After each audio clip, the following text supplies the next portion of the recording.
وسلام على عباده الذين اصطفى أما بعد فأعوذ بالله من الشيطان الرجيم بسم الله الرحمن الرحيم ومن الليل فتهجد به نافلة لك عسى أن يبعثك ربك مقاما محمودا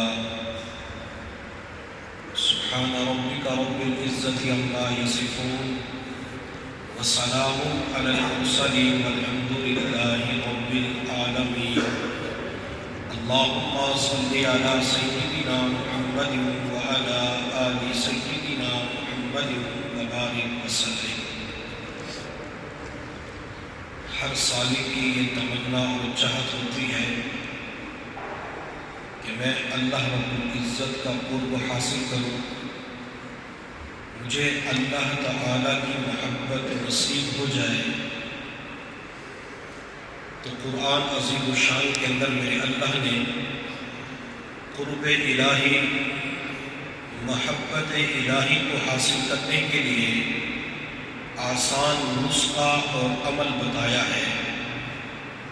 سورۃ العلق کی بالکل آخری آیت کے اندر میرے اللہ نے فرمایا کہ آپ سجدہ کریں اور قرب حاصل کریں، یعنی جو انسان سجدوں کی کثرت کرتا ہے تو اسے اللہ تعالیٰ کا قرب نصیب ہو جاتا ہے۔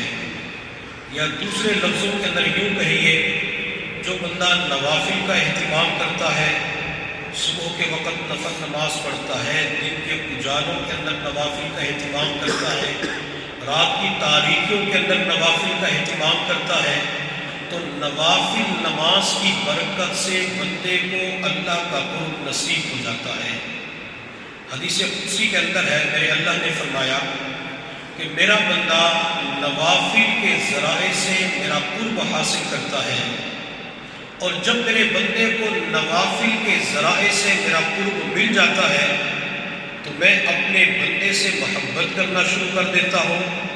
فَإِذَا أَحْبَبْتُهُ، جب میں اپنے بندے سے محبت کرتا ہوں تو اس کی زبان بن جاتا ہوں جن سے وہ بولتا ہے، میں اس کی آنکھ بن جاتا ہوں جن سے وہ دیکھتا ہے، میں اس کے کان بن جاتا ہوں جن سے وہ سنتا ہے، میں اس کے ہاتھ بن جاتا ہوں جن سے وہ پکڑتا ہے، میں اس کے پاؤں بن جاتا ہوں جن سے وہ چلتا ہے۔ اب اللہ تعالیٰ یہ کیوں فرماتے ہیں کہ میں بندے کی زبان، آنکھ، کان، ہاتھ اور پاؤں بن جاتا ہوں؟ تو محدثین فرماتے ہیں جو بندہ نوافل کا اہتمام کرتا ہے تو اللہ تعالیٰ اس بندے کے 5 اعضاء کو گناہوں سے بچا لیتے ہیں۔ اور بعض محدثین فرماتے ہیں کہ جو بندہ نوافل کی کثرت کرتا ہے، نوافل کا اہتمام کرتا ہے، اللہ تعالیٰ سر کے بالوں سے لے کر پاؤں کے ناخنوں تک اس کے پورے جسم کی گناہوں سے حفاظت فرما دیتے ہیں۔ وہ ہے کہ گناہوں سے بچنے کے لیے اگر نوافل کا اہتمام کیا جائے تو اللہ تعالیٰ معصیت سے حفاظت فرما دیتے ہیں۔ میرے محبوب صلی اللہ علیہ وسلم کی خدمت کے اندر ایک صحابی رضی اللہ تعالیٰ عنہ شادی سے پہلے رات گزارتے تھے۔ ان کے ذمہ نبی علیہ السلام کی خدمت تھی، جائے نماز کو بچھا دینا، وضو کے لیے پانی کا لوٹا پیش کر دینا، مسواک پیش کر دینا۔ تو ایک رات حضور صلی اللہ علیہ وسلم نے ان کی خدمت سے خوش ہو کے فرمایا کہ جو مانگنا ہو مجھ سے مانگ لو، میں تمہیں عطا کروں گا۔ صحابی رضی اللہ تعالی عنہ نے دیکھا کہ آج اللہ کے نبی کچھ دینا چاہتے ہیں، دریائے رحمت جوش میں آ چکا ہے، تو میں آج بڑی دعا کر لیتا ہوں۔ صحابی رضی اللہ تعالی عنہ نے عرض کیا، یا رسول اللہ صلی اللہ علیہ وسلم، میں جنت کے اندر آپ کی رفاقت مانگتا ہوں، میں جنت کے اندر آپ کی معیت، آپ کے قدموں کے اندر جگہ مانگتا ہوں۔ تو میرے محبوب صلی اللہ علیہ وسلم نے ارشاد فرمایا کچھ اور مانگ لو۔ صحابی رضی اللہ تعالی عنہ نے عرض کیا، یا رسول اللہ صلی اللہ علیہ وسلم، نظر، فکر، دھیان کسی اور طرف جاتا ہی نہیں، جیسے دنیا کے اندر میں آپ کی معیت میں وقت گزارتا ہوں، اسی طرح جنت کے اندر میں آپ کی رفاقت چاہتا ہوں۔ تو تو میرے محبوب صلی اللہ علیہ وسلم نے ارشاد فرمایا سجدوں کی کثرت کیا کرو، اگر تم سجدوں کی کثرت کرو گے تو اللہ تعالیٰ جنت کے اندر میری رفاقت تمہیں نصیب فرما دیں گے۔ اور سجدوں کی کثرت نوافل نماز کے اندر ہوتی ہے۔ جب بندہ نوافل نماز کا اہتمام کرتا ہے تو سجدے بڑھ جاتے ہیں، تو سجدوں کی کثرت کی وجہ سے جہاں قرب الہی کی نعمت نصیب ہوتی ہے وہاں اللہ تعالیٰ جنت کے اندر محبوب کی معیت بھی نصیب فرما دیں گے۔ میرے محبوب صلی اللہ علیہ وسلم نے نماز فجر کے بعد حضرت بلال رضی اللہ تعالی عنہ کو بلایا اور بلا کر فرمایا بلال، میں نے جنت کے اندر تیرے قدموں کی آواز اپنے سے آگے سنی ہے۔ بلال، آخر ایسا کون سا عمل ہے کہ جس عمل کی بدولت تو چلتا زمین پہ ہے قدموں کی آواز جنت کے اندر سنائی دیتی ہے؟ بلال، تجھے کوئی ایسا عمل یاد کی ہے جس کے اوپر تجھے امید ہو کہ اللہ تعالیٰ اس عمل کی برکت سے میری مغفرت فرمائیں گے؟ حضرت بلال رضی اللہ تعالیٰ عنہ نے عرض کیا، یا رسول اللہ صلی اللہ علیہ وسلم، جب میرا وضو ٹوٹ جاتا ہے میں فوراً وضو کر لیتا ہوں اور وضو کرنے کے بعد 2 نفل تحیۃ الوضو کی ادا کرتا ہوں۔ میرے محبوب صلی اللہ علیہ وسلم نے ارشاد فرمایا بلال، اسی نفل نماز کی برکت سے اللہ تعالیٰ نے تجھے یہ مقام اور مرتبہ عطا فرمایا کہ تو چلتا زمین پہ ہے قدموں کی آواز جنت کے اندر سنائی دیتی ہے۔ تو نفل نماز کی برکت سے اللہ نے بلال کو اعلیٰ درجات عطا فرمائے۔ حضرت مولانا محمد الیاس رحمۃ اللہ علیہ بانی دعوت و تبلیغ نوافل کا بڑا اہتمام کیا کرتے تھے۔ وہ ایک مرتبہ اپنے شیخ کی خدمت میں حاضر ہوئے اور عرض کیا، حضرت جب میں سجدہ کرتا ہوں تو مجھے یوں محسوس ہوتا ہے کہ جیسے رب نے میرے رخسار کا بوسہ لے لیا ہو۔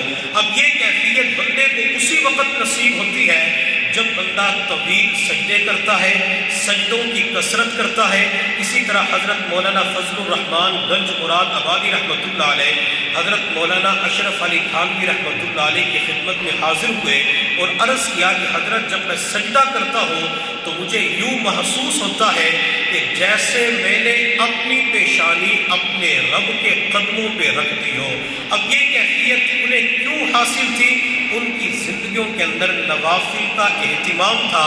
اگر ہم یہ چاہتے ہیں کہ ہمیں اللہ تعالیٰ کا قرب نصیب ہو جائے، ہمیں جنت کے اندر نبی علیہ الصلوۃ والسلام کے قدموں میں جگہ ملے، اللہ تعالیٰ ہمیں نماز کے اندر حضوری والی کیفیت نصیب فرمائے، اور جو کیفیات اور دھیان اللہ تعالیٰ نے ہمارے اکابرین اور اسلاف کو نمازوں کے اندر عطا فرمایا تھا، اللہ وہ دھیان اور کیفیت ہمیں بھی عطا فرما دے۔ تو پھر سجدوں اور نوافل کی کثرت کرنی ہوگی۔ میرے محبوب صلی اللہ علیہ وسلم کی تعلیمات کو دیکھا جائے تو آپ علیہ الصلوۃ والسلام نے قدم قدم کے اوپر ہمیں نوافل کی ترغیب دی ہے، حتیٰ کہ محبوب صلی اللہ علیہ وسلم نے ہمیں اشراق کی تعلیم دی، ہمیں چاش کی نماز کی تعلیم دی۔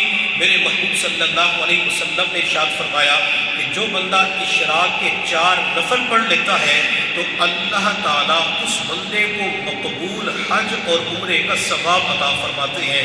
اور ایک حدیث کے اندر آپ علیہ الصلوۃ والسلام نے ارشاد فرمایا کہ جو اشراق کے نفل پڑھتا ہے تو اللہ تعالیٰ اس کے سارے گناہوں کو معاف فرما دیتے ہیں۔ ایک صحابی رضی اللہ تعالیٰ عنہ اپنے گھر آئے اور اہلیہ سے پوچھا کہ کھانے کی کوئی چیز موجود ہے؟ بیوی نے جواب دیا کچھ بھی نہیں ہے۔ صحابی رضی اللہ تعالی عنہ نے اسی وقت مصلی بچھایا اور 2 رکعت نماز کی نیت باندھی۔ نفل نماز پڑھنے کے بعد اپنی اہلیہ سے پوچھا کہ کھانے کا سامان موجود ہے؟ بیوی نے جواب دیا کچھ بھی نہیں۔ وہ صحابی رضی اللہ تعالی عنہ پھر مصلی کے اوپر کھڑے ہو گئے، 2 نفل نماز پڑھی۔ نفل پڑھنے کے بعد پھر بیوی سے پوچھا کھانے کی چیز موجود ہے؟ بیوی نے جواب دیا گھر کے اندر کچھ بھی نہیں ہے۔ صحابی رضی اللہ تعالی عنہ مصلی کے اوپر آئے، 2 رکعت نماز پڑھنے کے بعد اپنی اہلیہ سے پوچھا کہ کچھ سامان موجود ہے؟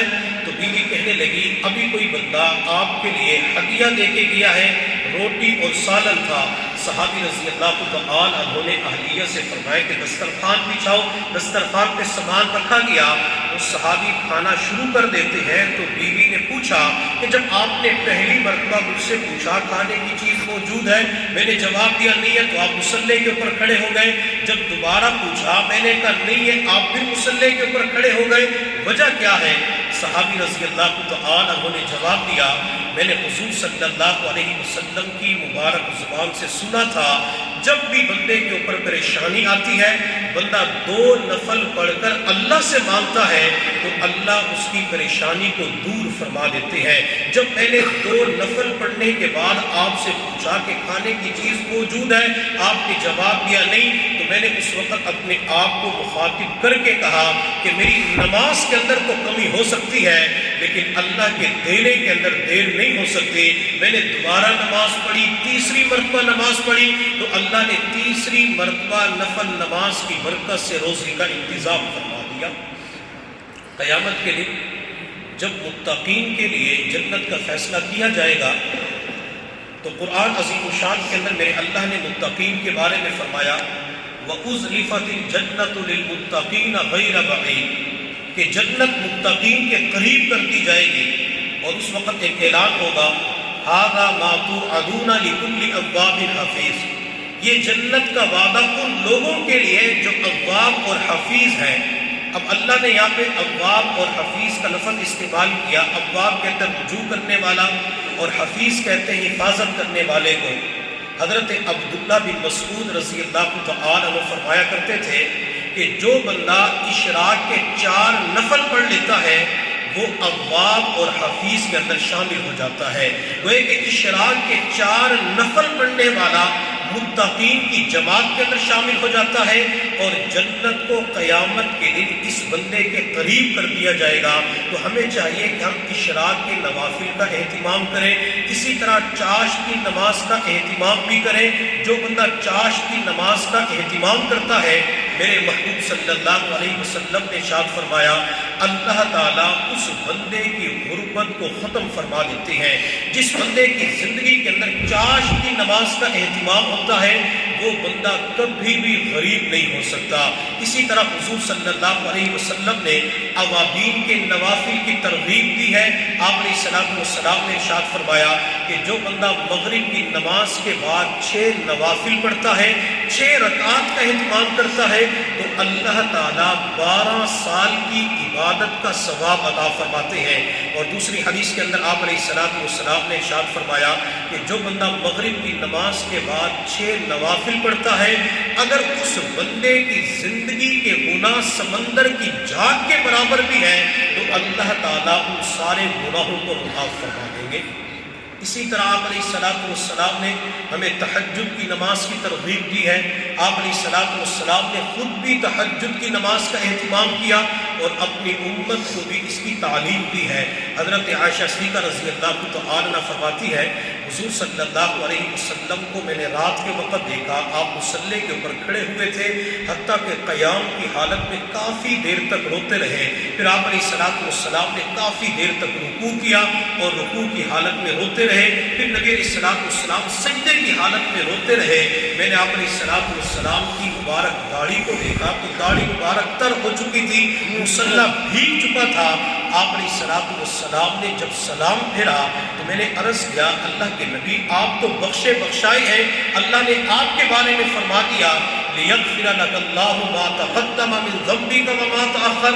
آخر آپ اتنی مشقت کیوں اٹھاتے ہیں، اتنا بوجھ کیوں ڈالتے ہیں؟ تو نبی علیہ الصلوۃ والسلام نے ارشاد فرمایا عائشہ افلا اکون عبدا شکورا، کیا میں اللہ تعالیٰ کا شکر گزار بندہ نہ بنوں؟ تو نبی علیہ الصلوۃ والسلام نوافل کا اہتمام کر کے اللہ کا شکر ادا کیا کرتے تھے۔ اور ایک حدیث کے اندر آپ علیہ الصلوۃ والسلام نے ارشاد فرمایا کہ انسانی جسم کے اندر 360 جوڑ ہے اور انسان کے اوپر لازم ہے کہ اپنے 360 جوڑ کا صدقہ ادا کریں۔ حضرات صحابہ کرام نے عرض کیا اللہ کے نبی ہم تو اس کی طاقت نہیں رکھتے، تو میرے محبوب صلی اللہ علیہ وسلم نے ارشاد فرمایا راستے سے تکلیف دہ چیز کا ہٹا دینا صدقہ ہے، اسی طرح مسجد کے اندر گند پڑا ہوا ہے اس گند کو اٹھا کے سائڈ پہ پھینک دیا جاتا ہے، اس پر بھی اللہ بندے کو صدقے کا ثواب عطا فرماتے ہیں۔ اور آخر کے اندر حضور صلی اللہ علیہ وسلم نے ارشاد فرمایا میرے صحابہ اگر تم کچھ بھی نہ کر سکو تو 4 نوافل کا اہتمام کر لینا، اللہ تعالیٰ 360 جوڑ صدقے کا ثواب عطا فرما دیں گے۔ تو نبی علیہ السلام نے یہاں بھی نوافل کی ترغیب دی ہے، تو ہمیں چاہیے کہ ہم اپنی زندگی کے اندر نوافل کا اہتمام ضرور کیا کریں۔ نوافل کی برکت سے اللہ تعالیٰ کا قرب نصیب ہوگا اور نوافل کی برکت سے اللہ تعالیٰ اعلیٰ درجات عطا فرمائیں گے۔ اللہ تعالیٰ ہم سب کو سمجھنے اور عمل کرنے کی توفیق عطا فرمائے۔ وآخر دعوانا ان الحمد للہ رب العالمین۔